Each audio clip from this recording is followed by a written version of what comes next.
Hello students, हमारे YouTube channel में आप सभी का स्वागत है। आज हम लोग देखने वाले हैं क्लास 10th के भूगोल का पहले चैप्टर। तो क्या है पहले चैप्टर में, ये हम लोग अच्छे से जानेंगे। तो चलिए देखते हैं। तो क्या है, देखो,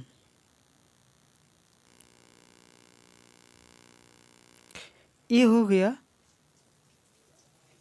संसाधन एवं विकास। हम लोग आज जानेंगे अच्छे से कि संसाधन किसे कहा जाता है और उसका विकास किस रूप से होता है। इसको हम लोग अच्छे से जानेंगे।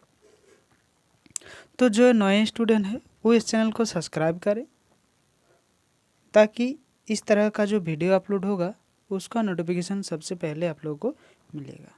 ठीक है, तो शुरू करते हैं। चलिए, तो हम लोग देखेंगे, क्या आप उन वस्तुओं का नाम बता सकते हैं जो गांव और शहरों में हमारे जीवन को आराम पहुंचाते हैं। आप लोग क्या उस वस्तु का नाम बता सकते हैं जो गांव या शहर में हम लोगों का जो आराम पहुंचाते हैं? ये चीज़ का अवश्य आप बता सकते हैं। आप तो बहुत कुछ आप लोग जानते हैं। ऐसी वस्तु की एक सूची तैयार करें और उनका जो नाम है और उसका जो प्रयोग हम लोग करते हैं किन किन पदार्थों का, इसको हम लोग को लिखना है। ठीक है, अभी हम लोग देखेंगे इसे। हमारे जो पर्यावरण है, पर्यावरण में उपलब्ध प्रत्येक वस्तु जो हमारी आवश्यकता को पूरा करने में प्रयुक्त की जा सकती है। हमारा जो आवश्यकता है, इस आवश्यकता को ये संसाधन ही हम पूरा करता है। दूसरा चीज़ हम लोग इससे व्यवहार करेंगे तो ये चीज़ हम लोग का आवश्यकता जो है वो पूरा नहीं कर पाता है। तो देखिए, इसे हम लोग का इसके लिए जो प्रायोगिका उपलब्ध है, जो आर्थिक रूप से संभाव्य और सांस्कृतिक रूप से हम लोग को क्या करता है, मान्यता प्रदान करते हैं। उसी को हम लोग संसाधन या एक संसाधन के रूप में हम लोग जानेंगे। हमारा पर्यावरण जो है, हमारा पर्यावरण में उपलब्ध वस्तुओं, कौन कौन सा वस्तु उपलब्ध है, ये हम लोग अभी जानेंगे। तो देखो, यहाँ देखिए, भौतिक पर्यावरण जो कि प्राकृतिक से है, और यहाँ क्या है,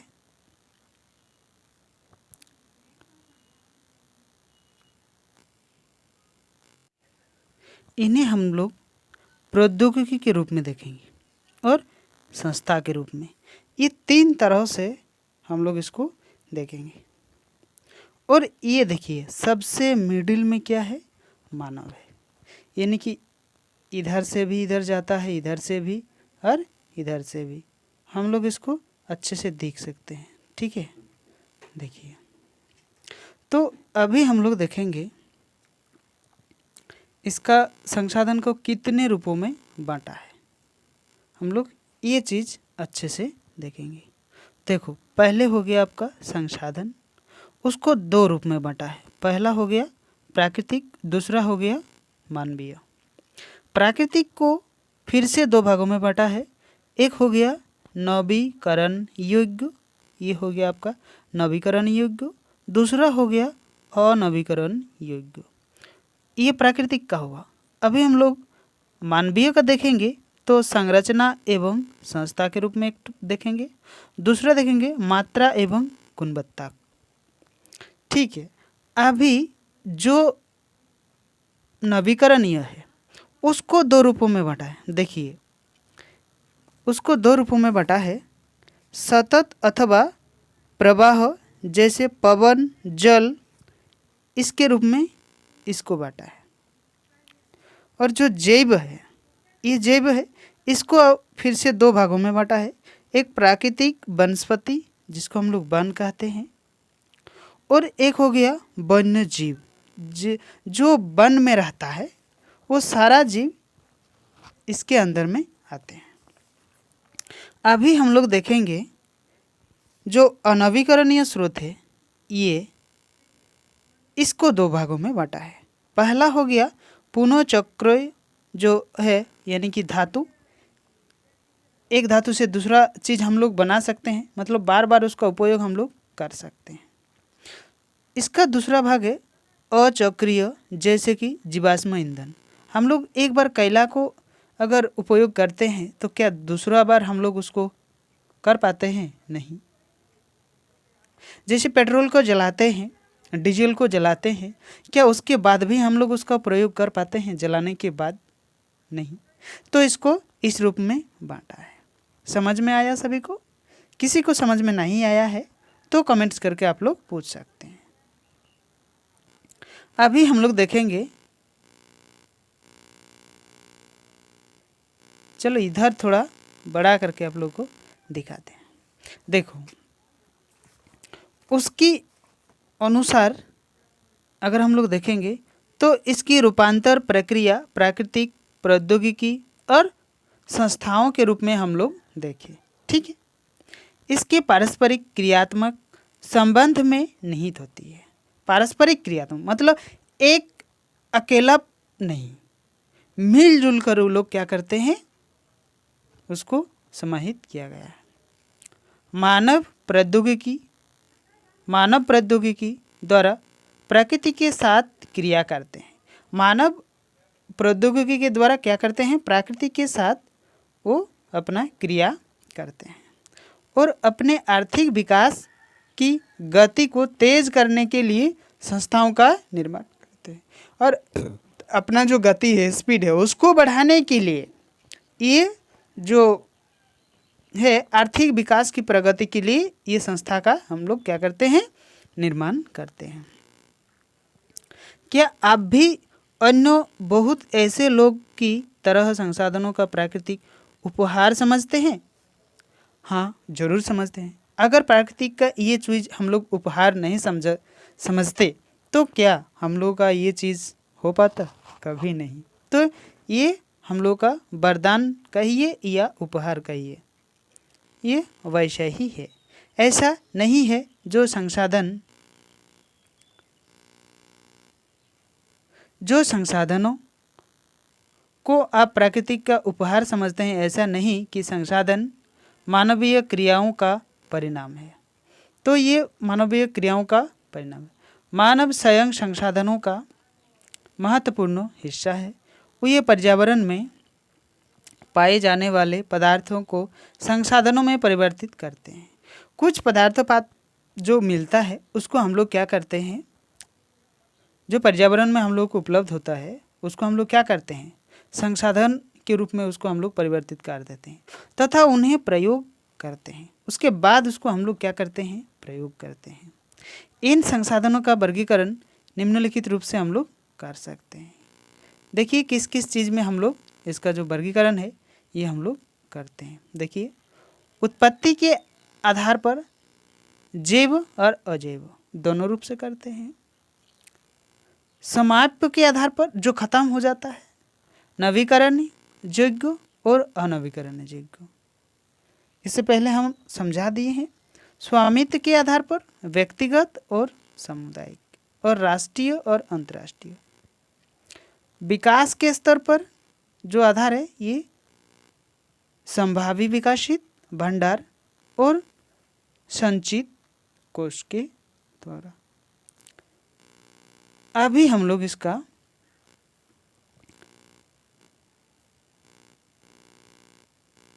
देखेंगे। देखिए, अभी हम लोग देखेंगे जो संसाधन है उसका प्रकार को हम लोग देखेंगे।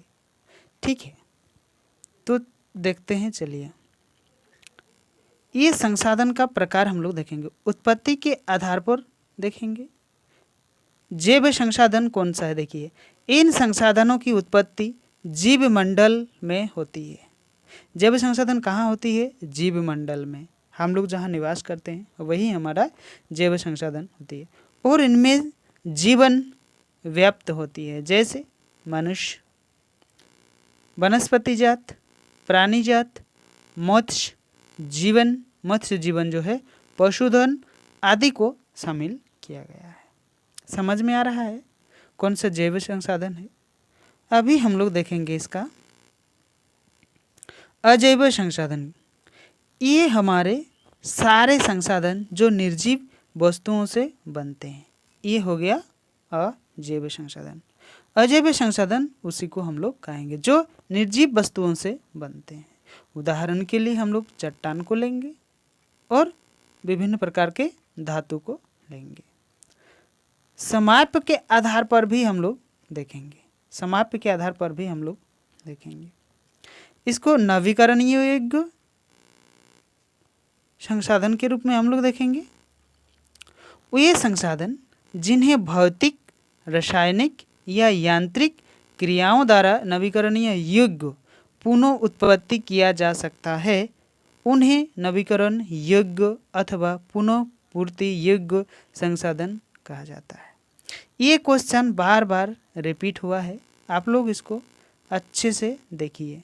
ये क्वेश्चन आता ही रहता है, ये क्वेश्चन बहुत बार आया है, इसको आप लोग देखिए। ये जो पुनः पूर्ति योग्य है ना, ये किस चीज़ के लिए ये किया जाता है? ये बार बार पुनः पूर्ति योग्य संसाधन जो है, ये क्वेश्चन बार बार आता रहता है। उदाहरण जैसे सौर, पवन, जल, वन और वन्य जीवन।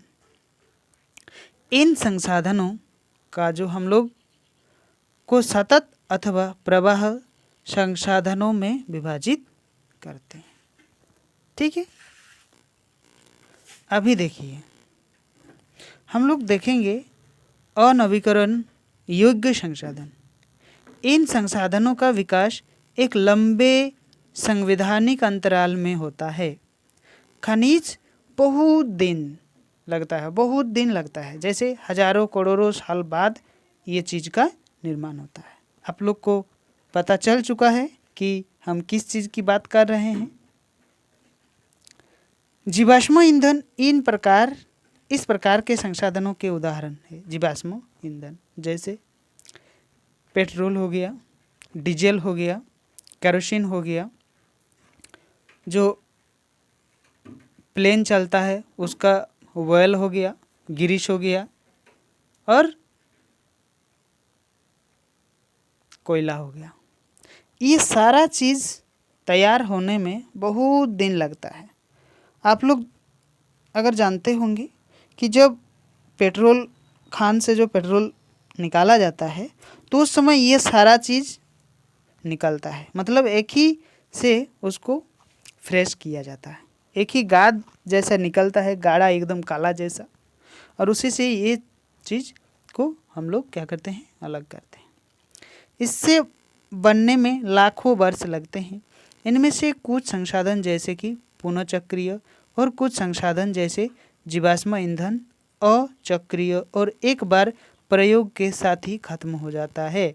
जितने सारे चीज़ का हम बात किए, ये सारा चीज़ वैसा ही एक बार हम लोग उसका उपयोग करेंगे तो दूसरी बार उसका उपयोग हम लोग नहीं कर पाएंगे, एक ही बार के लिए वो ख़त्म हो जाता है।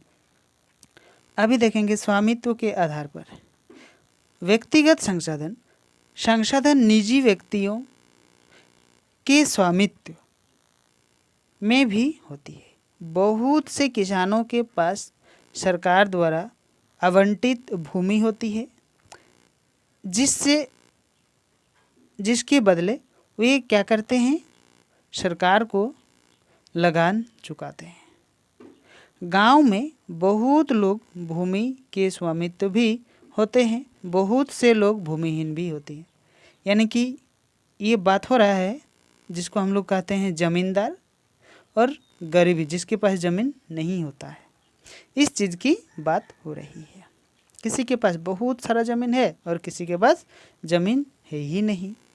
तो इस तरह से वहाँ पर हम लोग देखते हैं।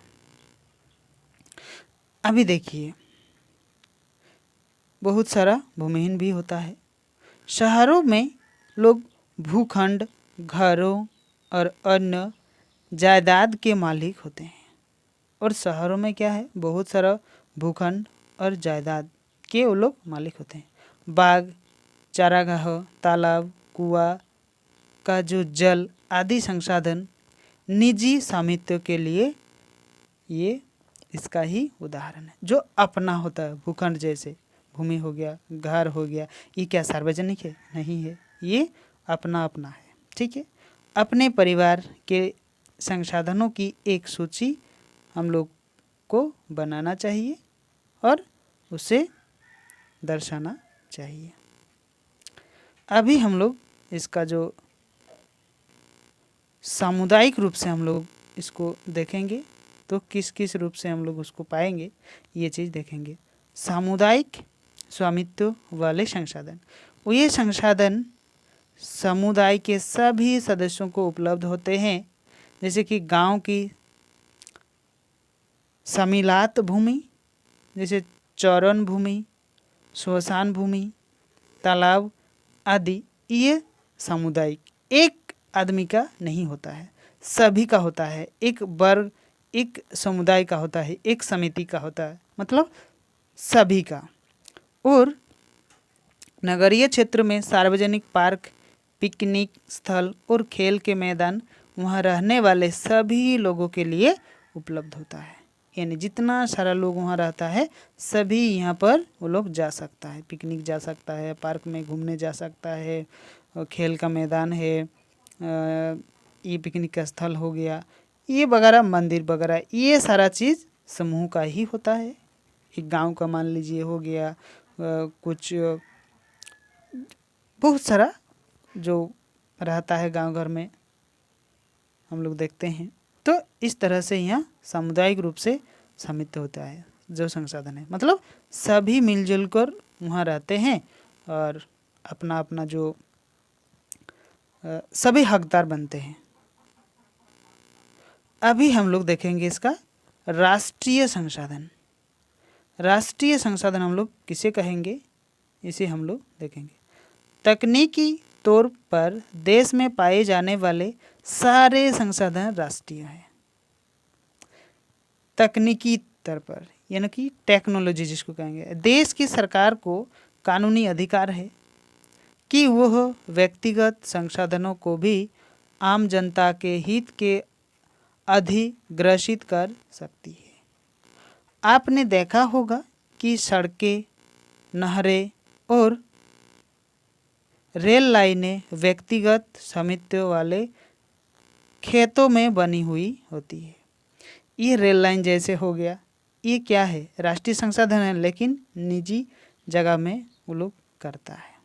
अपना अपना जगह, खेत का सरकार का तो होता ही है, लेकिन हम लोग तो उसका पैसा देते हैं ना उसका, तो ये सारा चीज़ उसमें होता है।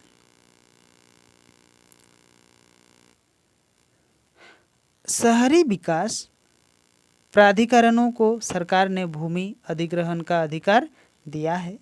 सारे खनिज पदार्थ, जल संसाधन, वन, वन्यजीव, राजनीतिक सीमाओं के अंदर सारी भूमि, जिसको 12 समुद्री मील यानी कि 22.2 किलोमीटर स्थल तक महासागरीय क्षेत्र यानी कि भूसागरीय समुद्र, इससे पाए जाने वाले संसाधन राष्ट्रीय यानी कि राष्ट्र की संपदा के रूप में हम लोग उसको हम लोग देख सकते हैं। अभी देखिए अंतर्राष्ट्रीय वाला हम लोग आ गए। अंतर्राष्ट्रीय संसाधन हम लोग किसे कहेंगे? कुछ अंतर्राष्ट्रीय संस्थाएं संसाधन को नियंत्रित करती है।